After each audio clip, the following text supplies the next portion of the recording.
göçmenler tarafından, muhacirler tarafından kurulmuş bir belde, köy. Daha evvel uzun yıllar nahiye statüsünde kaldı. Efendim, bölgenin 26 tane köy bağlıdır Konakpınar'a. 26 tane köyü vardır kendine bağlı, nahiye iken. Dolayısıyla o dönemde bu 26 köy sağlıkla ilgili sağlık memuru, nüfus efendim, nahiye müdürü, orman bölge şefliği, karakolu, okulu, çevrenin de bütün köylerinde okul olmadığı için çevre köylerin çocuklarının okuduğu, eğitimlerini gördüğü bir nahiyeydi Konakpınar. Daha sonra zaman geçtikçe statü değişti. Türkiye'nin ekonomik şartları, sosyal şartları değiştikçe köyde gençler şehire göçtü. Köyde şu anda yaşlılar var. Birçok ev boş. Dolayısıyla şu anda sakin bir belde. Biz de işte yürüyüşe geliyoruz. Pikniğe geliyoruz. Bugün 5 Aralık 2012. Evet. Bugün burada bulunmamızın nedeni rutin bir sporun dönüşüydü. Bu tepenin adı Kaya denir buraya. Kaya denir. Konakpınar'ı gece manzarası olarak görüyoruz. Evet, görüyoruz.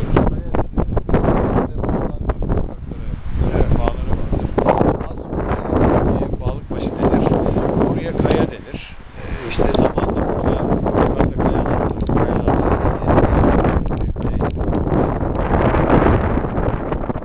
Bundan sonraki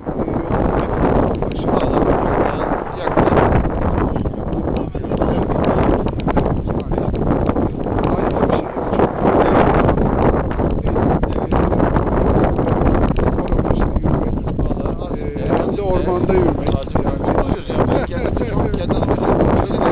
Arkadaşlar da aynı şey.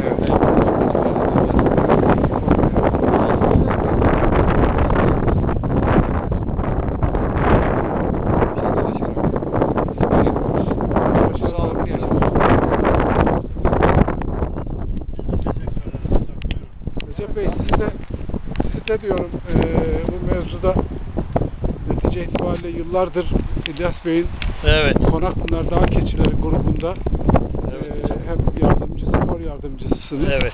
Hem de aynı zamanda İlyas Bey'le sürekli yürüyorsunuz. Ayak uydurmakta zorlandığınız oluyor mu? Hocam ilk zamanlar gerçekten sanki kendimde değil. İnan diyordum ya sen gidersen git ben gelemeyeceğim diye. İşte alışırsın. 1-2 ay sonra gerçekten hepsi bitti. Çok şükür yani bize de bu önderlik ediyor. Burada kendimi çok iyi hissediyorum. Evet. Ve gerçekten bu yürüyüşün müptelası oldum. Harika. Gelmediğim zaman da kendimi borçlu hissediyorum buraya gelmediğim için. Ve ayrıca çok tebrik ediyorum. Yani çok ciddi bir disiplin istiyor bu saatte. Gerçekten. Evet. Biz bunun için bizim hem sağlığımız açısından hem de burada arkadaşlarımızla beraber gelmemiz beni çok mutlu ediyor. Evet.